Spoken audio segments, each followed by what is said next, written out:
할렐루야, 반갑습니다. 우리 앞뒤 제국에서 인사 나누겠습니다. 안녕하십니까? 반갑습니다. 네, 반갑습니다. 네, 반갑습니다. 처음 뵙는 분들도 여러분 계시고, 또 부모님이 오신 분도, 또 남편이 오신 분도, 자녀가 오신 분도 계셔서, 또 이웃이 오신 분도 계셔서 굉장히 반갑습니다. 오늘은 교회의 가장 큰 절기라 그렇게 말할 수 있는 부활주이고 부활절입니다. 아울러 오늘 4월 첫째 주일인데 4월 첫째 주일은 우리 교회가 설립 기념주일이기도 합니다. 2000년 4월 2일 날 설립을 했는데 오늘 2026년도 4월 5일이라서 이제 26년이 되었습니다. 참 그동안 많은 분들의 헌신과 눈물과 땀과 정성이 다 담겨있는 참 푸른 초장교회인데, 물론 첫째는 하나님의 은혜이죠. 그동안에 쓰신 물심양면 수고하신 성도님들께 다시 한번 감사를 드립니다. 우리 교회가 처음 왔을 때 저 밑에 지하에서 그렇게 새를 들어서 사는 그런 격으로 살았는데, 물론 분양을 받았지만 그래 이제 한 층 한 층 사서 이 건물을 전체를 우리 교회로 삼게 하신 거 얼마나 감사한지 모르겠습니다. 여러분들의 헌신이 아니었다면 있을 수 없는 일들이었죠. 감사드리고 주님 오시는 그날까지 우리 푸른 초장교회가 더 건강하게 더 아름답게 성장되어지기를 간절히 소원합니다. 부활주일과 이렇게 또 겹치니까 또 다른 그런 의미도 있는 것 같습니다. 정말 감사하고요. 이 부활, 다시 살아나심, 이것이 왜 중요한가? 우리의 신앙은 여기에 근거하고 있기 때문에 너무나 중요한 거죠. 우리가 교동문도 했지만 우리의 주님의 부활이 없었다면 우리의 믿음도 헛것이 된다. 그렇게 우리가 성경을 통해서 고백했습니다. 이 부활이 저와 여러분을 얼마든지 변화시킬 수 있다는 사실을 보여주고도 남는 거죠. 하나님은 죽음이라는 최악의 상황을 부활이라는 최선의 상황으로 바꾸셨던 분이죠. 그 능력은 여전히 저와 여러분, 아니 우리 교회를, 이 세상을 얼마든지 변화시킬 수도 있는 그런 능력의 하나님이신 거죠. 오늘 이렇게 오랜만에 오신 분들도 계시고 처음 오신 분들도 계시겠지만 괜찮습니다. 신앙생활이 별로 그렇다, 그래도 괜찮습니다. 신앙적 배경이 없어도 괜찮습니다. 저는 가끔 예배를 나오는데 그래도 괜찮습니다. 왜냐하면 부활절은 모두가 환영받아야 할 그런 날이기 때문에 그렇습니다. 우리 주님께서는 마태복음 9장 13절에서 이렇게 말씀하셨습니다. 나는 의인을 부르러 온 것이 아니요 죄인을 부르러 왔노라. 그렇습니다. 의인은 주님 앞에 필요 없습니다.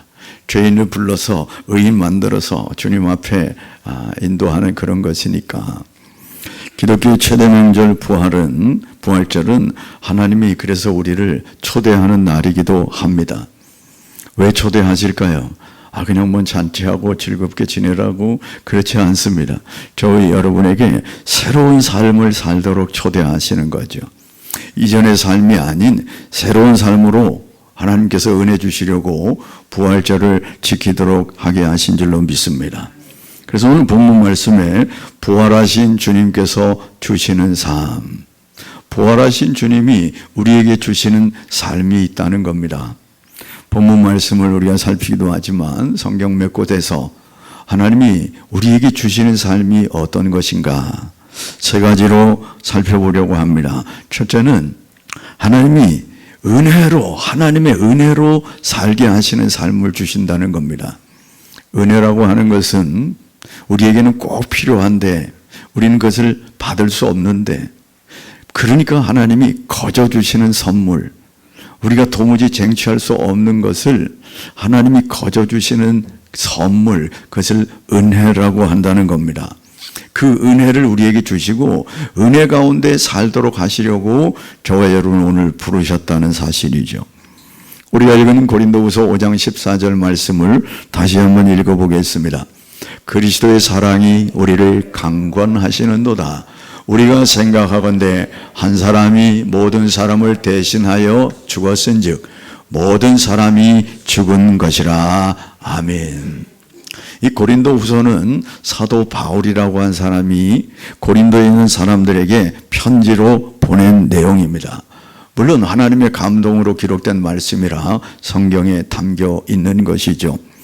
이 말씀을 사도 바울이 기록하면서 고린도 교인들에게 이런 얘기를 쓰고 있습니다. 그리스도의 사랑이 우리를 강권하신다. 나도 강권하고 당신들도 강권하는 겁니다. 고린도 교인들에게. 저와 여러분도 마찬가지인 거죠. 그리스도의 사랑이 우리를 강권하신다. 이게 하나님의 은혜라는 겁니다. 사실 사도 바울은 우리가 아는 대로 예수 믿는 것을 굉장히 싫어했습니다. 그래서 예수 믿는 사람들을 죽이는 데 앞장섰고요. 그리고 예수님을 믿는 사람들을 잡아서 옥에 가두려고 대제사장에게 공문을 받아가지고 저 다메스커스 지금 그리 올라가다가 하나님을 만나게 되었습니다.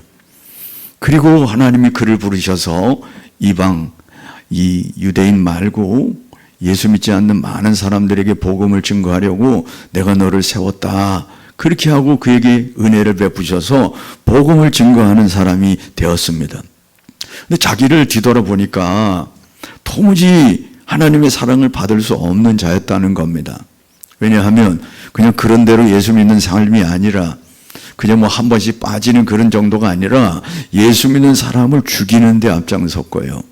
예수 믿는 사람들을 잡아서 옥에 가두는 일을 하려고 달려가던 중에 자기를 부르셨거든요. 그러니까 참 자기를 생각하니까 얼마나 하나님께 죄송한지. 그래가지고 그 하나님의 사랑이 아니었으면 내가 오늘 사도가 되지 못했는데 그런 이야기를 하는 거죠.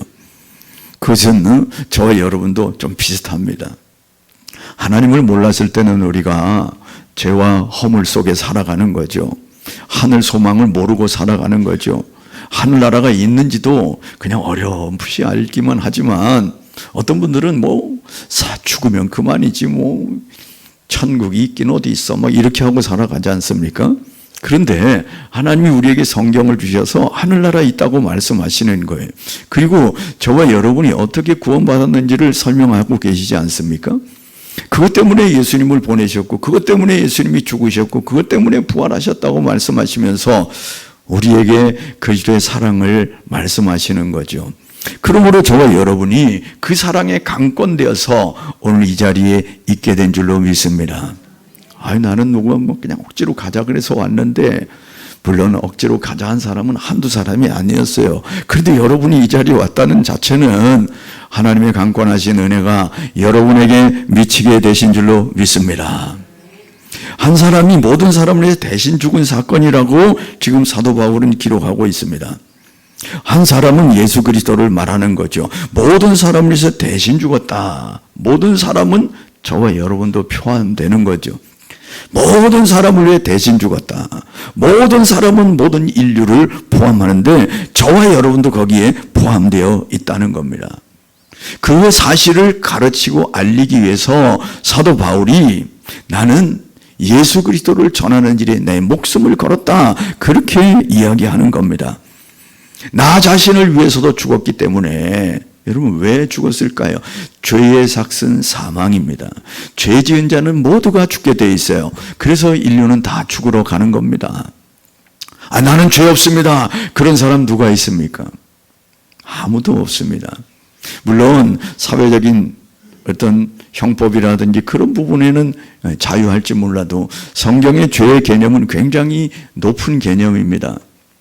성경의 죄의 개념은 상대방을 미워했어도요 살인했다고 말합니다. 우리가 미워하면서 살 수 있잖아요. 그런데 그 미워하는 자체를 뭐 그 정도쯤이야가 아니라 성경은 살인한 죄로 취급한다고 말씀해요. 지나가는 여인을 보고 음욕을 품으면 이미 간음을 했다고 선언합니다.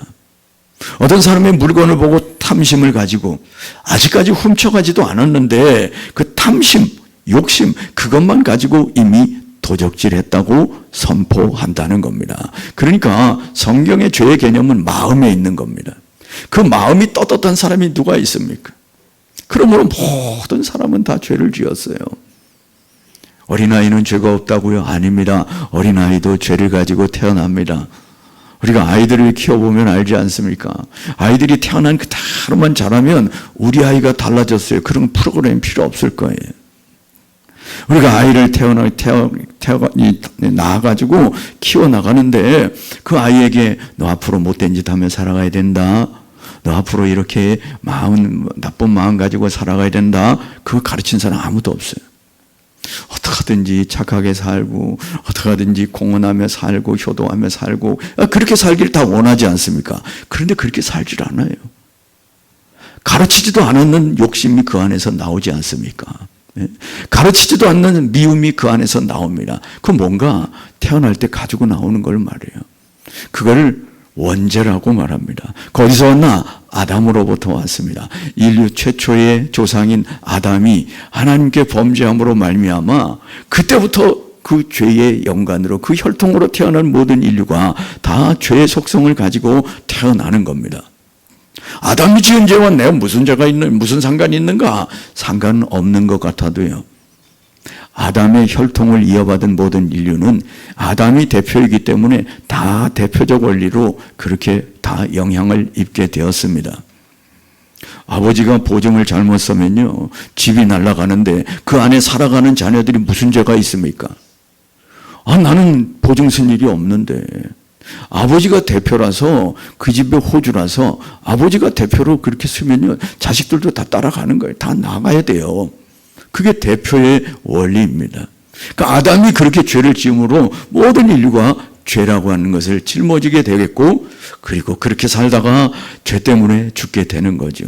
그런데 여기 한 사람이 죽은 것은 모든 사람을 위해 죽은 것이다. 그게 누구냐? 예수인데, 예수님이 죽으셨는데 모든 사람을 위해 죽은 것이다. 하나님은 저와 여러분을 위해서 한 아담, 새로운 아담을 보내시기로 작정하셨습니다. 왜요? 우리가 죄 때문에 죽은 것을 그대로 보고 계실 수가 없어서 다시금 회복시켜 주시기 위해서 죄 없는 예수 그리스도를 이 땅에 보내신 겁니다. 하나님의 아들을 이 땅에 보내셨어요. 그리고 그가 십자가에 달려 돌아가시면서 다 이루었다, 그렇게 하시면서 돌아가셨습니다. 뭘 다 이루었습니까? 그분은 이 땅에 오셔서 사역하시면서 하신 말씀이 있어요. 내가 온 것은 양들로 생명을 얻게 하고 많은 사람들을 풍성하게 앞으로 만한 자 생명을 대신해 주기 위해서 왔다. 대신 죽어주기 위해서 왔다. 그렇게 말씀하셨어요. 그리고 그가 말씀하신 대로 십자가에서 모든 사람의 죄를 대신하고 돌아가셨습니다. 그래서 지금 그 얘기를 하고 있는 거예요. 모든 사람을 대신하여 죽었으니 모든 사람이 죽은 것이다. 왜요? 그분이 대표라는 겁니다. 아담이 대표이듯이 예수가 대표라는 겁니다. 예수가 누구의 대표인가? 다시 살아나 의로운 자들의 대표가 된다는 겁니다. 그러면 우리는 가만히 있어도 아담의 자손이 되었는데 예수님의 영광이 되어서 예수님의 모든 대속이 나에게 연결되려면 어떻게 될까요? 예수를 믿어야 되는 거예요. 예수를 믿으면서 이제 아담이 혈통으로 연결되는 것처럼 예수를 믿음으로 말미암아 그 뒤로부터 예수의 모든 효력이, 대표적인 효력이 저와 여러분에게 임하게 되는 것입니다. 로마서 5장 18절 말씀을 읽어보겠습니다. 그런즉 한 범죄로 많은 사람이 정죄에 이른 것 같이 한 의로운 행위로 말미암아 많은 사람이 의롭다함을 받아 생명에 이르렀느니라. 아멘. 여기에 한 사람의 범죄는 아담을 말하고요, 그 한 의로운 행위는 예수 그리스도를 말하는 겁니다. 아담 때문에 다 죽게 되었는데 한 의로운 행동, 곧 십자가의 대속의 죽음을 통해서 많은 사람들이 생명에 이르게 되었다. 그러므로 저와 여러분이 예수를 믿음으로 이 생명에 연결되어지는 겁니다. 이거는 우리가 힘으로 되는 일이 아닙니다. 우리가 노력해서 되는 일이 아닙니다. 하나님이 만들어 놓으신 일을 그냥 마음으로 모셔드리면 됩니다. 예수님을 영접한다, 예수님을 믿는다. 그런데 예수님을 믿기만 하면 그 은혜가, 이미 준비해 놓은 은혜가 저와 여러분에게 그대로 적용되어서 생명에 이르게 된다는 말씀입니다. 로마서 7장 6절도 이렇게 말합니다. 이제는 우리가 얽매였던 것에 대하여 죽었으므로 율법에서 벗어났으니 이러므로 우리가 영의 새로운 것으로 섬길 것이요 율법 조문에 묵은 것으로 아니할지니라. 아멘. 이제는 예수 그리스도가 저와 여러분을 위해서 대신 십자가에 지시고 돌아가시고 부활하셨으니까 이제는 모든 얽매였던 것들이 다 죽어버렸으므로 이제 새로운 것으로 살게 됐다. 그게 하나님의 은혜라는 겁니다. 여러분, 이 은혜로 오늘 우리가 사는 겁니다. 모든 것이 다 하나님의 은혜인 줄로 믿습니다. 오늘 이 자리에서 예배하는 자체가 은혜요. 저와 여러분이 의식하지 않고 있지만 숨을 쉬고 있는 그 자체가 은혜인 줄로 믿습니다. 아니, 산다는 자체가 은혜일 수 있습니다. 여러분, 정말로 이 은혜야말로 저와 여러분을 자유롭게 하는 거죠.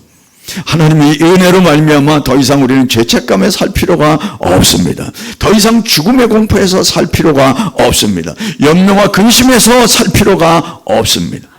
두려움과 권태 속에서 살 필요가 없습니다. 왜요? 그분이 모든 죄를 짊어지시고 십자가에 죽으시고 사흘 만에 부활하셨기 때문에 그렇습니다. 여러분, 부활이 왜 중요한가?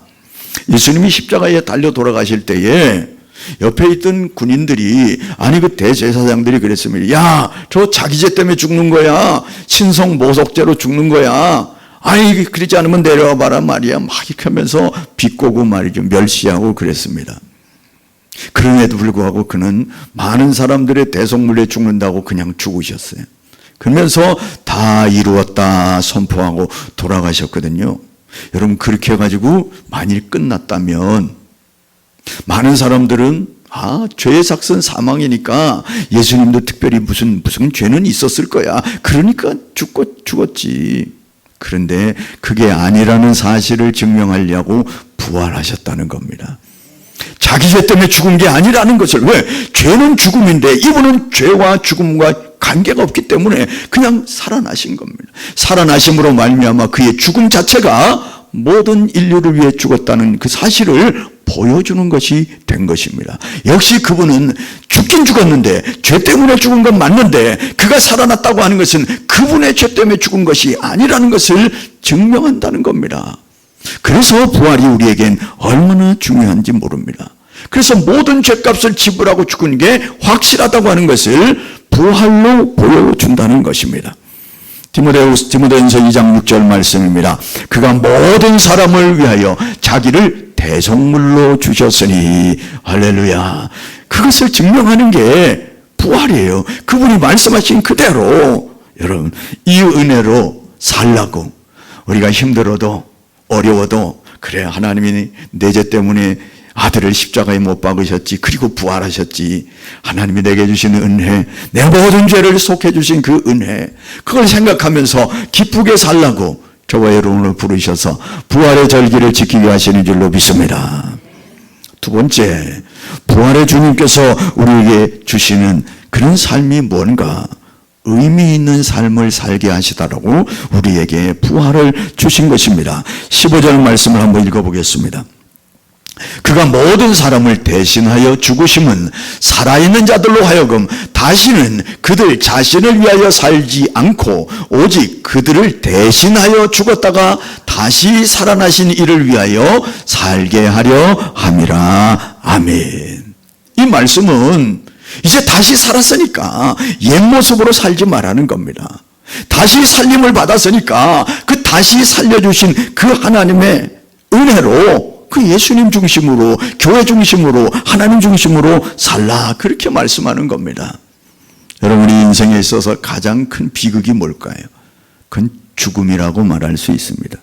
그런데 더 큰 비극이 있다면 그것은 내가 사는 목적이 무엇인지 모르고 살아가는 그게 정말 비극이 아닐 수 없어요. 왜 사는지 모르는 거예요. 오늘 내가 왜 직장을 다니는지, 내가 왜 오늘 공부를 하는지, 내가 왜 오늘 돈을 버는지 의미를 모르는 거예요. 여러분, 하나님은 저와 여러분을 부르셔서 학교에 가고 직장에 가고 돈 벌고 돈 만지다가 은퇴하고 그렇게 죽으라고 그렇게 해서 부르셨겠습니까? 예? 그건 아니지 않겠습니까? 여러분, 많은 사람들은 소유가 단죄하나요? 그래서 많이 소유하려고 합니다. 야, 요새는 아파트 값이 천정부지라는데 진짜 천정부지인 것 같아요. 10억은 옛날 이야기죠. 10억은. 아유, 목사님 무슨 말씀하세요? 저는 10억에도 못 사는데. 그런 분도 많지만 그냥 세계가 지금 세상이 그래요. 100억 되는 것도 있고 말이죠. 예? 여러분, 100억짜리 들어가면 만족하겠습니까? 아니에요. 300억짜리가 또 보이는 거예요. 왜? 사람은 많이 모으는 것 가지고 만족할 수 있는 존재가 아니기 때문에 그래요. 10억 모으면 괜찮을까요? 아니요. 20억 가진 사람이 보여요. 20억 가지면 됩니까? 아니, 100억 가진 사람이 보인다고요. 끝도 없는 이야기입니다. 예? 하나님은 그것 때문에 우리를 살라고 이 땅에 보내시지는 않았지 않겠습니까? 많은 소유가 우리를 만족하게 할 수 없습니다. 만일 그게 만족할 수 있다면 돈 때문에 얽히고 설킨 문제 때문에 삶을 마감하는 사람이 없어야죠. 내가 바라는 그 정도 가지고 있는 사람이면 행복해야 되는데 행복하지 않다는 겁니다. 그 사람은 또 다른 행복을 추구하고 있다는, 또 많은 것을 추구하고 있다는 거죠. 언제까지? 아니, 어느 만큼? 여러분, 우리 젊은이들은 스타가 되기를 원합니다. 인기 좋은 연예인 되기를 원합니다. 아니, 스포츠 선수가 되기를 원합니다. 거기에 올인을 하고 매진을 합니다. 여러분, 인기 스타 얼마나 가련한 삶을 사는지 아시나요? 아니, 그게 왜 가련한 삶입니까? 얼마나 인기 많이 가는 데마다 막 다 사인 받아달라고 그러고, 아이고, 누구가 내 연예인 봤다고 좋아하는데 말이죠. 여러분, 그러나 그들의 삶이 얼마나 제약적인지 압니까? 우리는 마음대로 식당에 가잖아요. 그 사람은 식당에 마음대로 못 갑니다. 하도 보는 눈이 많아가지고 말이죠. 예? 우리는 자유롭게 어디든지 갈 수 있지만 그 사람들이 가는 곳곳마다 사람들 때문에 항상 보디가드가 있어야 하고요. 그리고 자기 혼자 자유하고 싶어도 그럴 수 없는 삶이죠. 여러분, 그들의 하루 일과를 매스컴을 통해서 보지 않습니까? 얼마나 바쁜 일정인지, 하루에 몇 건을 뛰어야 되는지 말이죠. 그 예약된 스케줄 따라 가느라고 말이죠. 차는 좋은 차 탄지 몰라도 그 안에서 쪽잠을 자면서 그 시간을 맞추려고 김밥 한 줄로 떼고 말이죠. 정신없습니다. 피곤하고. 그러다가 그 인기가 어느 날 싹 사라지는 거죠. 그 인기 맡은 사람들 다 어디 갔나 모르겠어요. 나중에 허망한 거, 허무한 것만 남는 것이죠. 여러분, 그럼 무엇으로 우리가 만족할 수 있는 겁니까? 예? 그럼 왜 그런 겁니까? 그 정도면 만족이 될 것 같은데 왜 그런가? 저와 여러분은 하나님이 지으실 때 영적인 존재로 지었기 때문에 그래요. 육적인 존재로 짓지 않아서 육적인 게 채워지면 만족할 수, 그런 게 아니라는 거예요. 저와 여러분이 영적인 존재로 하나님이 지으셔서 영적인 부분이 만족되어야 만족이 있는 겁니다. 그게 뭔가? 그것은 하나님으로부터 오는 겁니다. 하나님이 지으실 때 그렇게 지으셨기 때문에 하나님으로 말미암아 오는 기쁨이 있을 때에 만족이 있는 거예요. 그래서 주님은 요한복음 4장 14절에 이렇게 말합니다. 내가 주는 물을 마시는 자는 영원히 목마르지 아니하리니 내가 주는 물은 그 속에서 영생하도록 솟아나는 샘물이 되리라. 할렐루야. 예수님께서 말씀하신 내용이 내가 주는 물은, 내가 주는 기쁨은, 내가 주는 영생은, 그런 말이에요. 다른 것으로 채워질 수 없다는 겁니다. 하나님으로부터 말미암은 그 하나님이 주신 그 기쁨, 하나님이 주신 그 영적인 평안, 그것이 아니고서는 만족이 있을 수 없다는 겁니다. 그러면 우리가 어떻게 의미 있는 삶을 살까요? 하나님 중심의 삶을 살면 됩니다. 여러분, 하나님이 목적이 있어서 저와 여러분을 이 땅에 보내셨는데 그 목적을 잊어버리고, 아니 목적을 뒤로 하고 살아간다면 그것은 창조의 목적을 놓치는 거 아니겠습니까? 그러므로 세상을 살아갈 때 내가 왜 이 땅에 살아가느냐, 그 사실을 깨닫지 못하면 영원히 행복하지 못합니다. 그러나 내가 하나님에 의해서, 하나님을 위하여 창조된 존재라는 사실을 깨닫게 되면 좀 못 벌어도 괜찮습니다. 아니 인기가 없어도 괜찮습니다. 하나님이 내게 주신 그 기쁨을 가지고 만족하며 살고 하나님의 영광을 위해서 부활하신 예수 그리스도로 말미암아 내가 거듭났고 하늘 소망을 가지고 하나님의 자녀로 살다가 그 품에 안기게 되었는데 다른 뭐가 필요하겠습니까? 그저 있는 바를 만족하면서 그저 하나님 앞에 기쁨으로 살아가는 거죠. 그게 우리를 새롭게 만들 수 있고 그게 우리를 의미 있게 만들 수 있다는 겁니다. 여러분, 그게 어떻게 온다고요? 예수 그리스도의 십자가 보혈로 죽으심으로 우리에게 주어졌다고요. 여러분, 아이를 낳아보지 않는 사람은 어머니의 고마움을 말로 표현을 다 할 수 없습니다. 낳아봐야 알지. 물론 조금은 알 수 있겠지만 저와 여러분이 그 산고보다도 더 고통스러운 십자가의 고통을 통해서 저와 여러분이 살 길이 열렸다, 예수 그리스도를 만나게 되었다고 하는 이것을 안다면 우리는 감격 속에 살아가게 될 줄로 믿습니다. 왜 그렇게 십자가의 고통을 그렇게 허락하셨는가? 하나님은 저와 여러분을 지으실 때 목적이 있었다고요. 그 목적은 하나님과 교제하며 살도록, 기쁨을 주시면서 기쁨을 받도록 살도록 지으셨거든요. 그런데 죄 때문에 장벽이 가려졌어요. 죄 때문에 내가 너에게 갈려도 내가 못 가고 네가 올려도 못 간다. 장막이 쳐져, 죄의 장막이 쳐져서, 그래서 예수 그리스도를 십자가를 통해서 그 죄의 장막을 걷어내버리시고 우리와 교제하면서 다시 출발하자고 하시는 게 바로 부활절인 줄로 믿습니다. 그러므로 나 자신을 위해서 사는 삶은 만족이 있을 수가 없어요.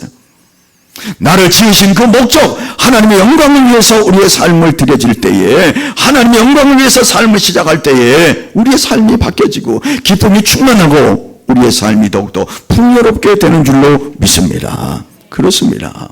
그것이 의미 있는 삶이라는 거예요. 그래서 부활을 주신 것은 이제는 나를 중심으로 살아라, 그래야 너희들의 영혼의 만족이 있다. 내가 그래서 하늘 보자 버리고 이 땅에 와서 너희들의 죄를 위해 대속의 십자가를 지은 거 아니냐, 그리고 부활의 모습을 너희들에게 안겨준 거 아니냐, 그렇게 말씀하고 있습니다. 마지막 저와 여러분에게 부활의 주님이 주시는 게 있습니다. 그것은 능력 있는 삶을 살게 하시기 위해서 그 부활을 우리에게 주신 겁니다. 골로새서 1장 11절 말씀입니다. 그의 영광의 힘을 따라 모든 능력으로 능하게 하시며 기쁨으로 모든 견딤과 오래 참음에 이르게 하시고. 아멘. 하나님의 영광, 능력에 연결되기만 하면 저와 여러분이 기쁨과 풍성한 삶을 살아갈 수 있다는 거예요. 넉넉하게 살아갈 수 있다는 겁니다. 구약성경에도 예레미야서 31장 25절에 이렇게 말합니다. 이는 내가 그 피곤한 심령을 상쾌하게 하여 모든 연약한 심령을 만족하게 하였음이라 하시기로. 누가요? 하나님이. 우리 힘으로 만족을 누리게 못한다는 거예요. 우리 힘으로 우리의 영혼을 상쾌하게 만들지 못합니다. 하나님이 우리의 마음을 만져주셔야 피곤한 심령을 상쾌하게 만드시고 우리의 연약한 심령을 만족하게 하신다는 겁니다. 그게 하나님으로부터 오는 거예요. 어디? 하나님의 능력으로 온다고요. 로마서 8장 11절 말씀입니다. 예수를 죽은 자 가운데서 살리신 이의 영이 너희 안에 거하시면 그리스도 예수를 죽은 자 가운데서 살리신 이가 너희 안에 거하시는 그의 영으로 말미암아 너희 죽을 몸도 살리시리라. 할렐루야. 예수 그리스도를 살리신 그 하나님이 우리를 능히 살리고도 남는다고 말씀하고 있지 않습니까? 죽음에서 부활케 하신 그 능력이 저와 여러분에게도 그대로 임하게 된다고 말씀합니다. 죽은 자를 살리신 그 하나님이 얼마든지 저와 여러분을 살리실 수 있는 줄로 믿으시길 바랍니다. 우리가 가지고 있는 실패 아무것도 아닙니다. 우리가 가지고 있는 여러 가지 어려운 형편 아무것도 아닙니다.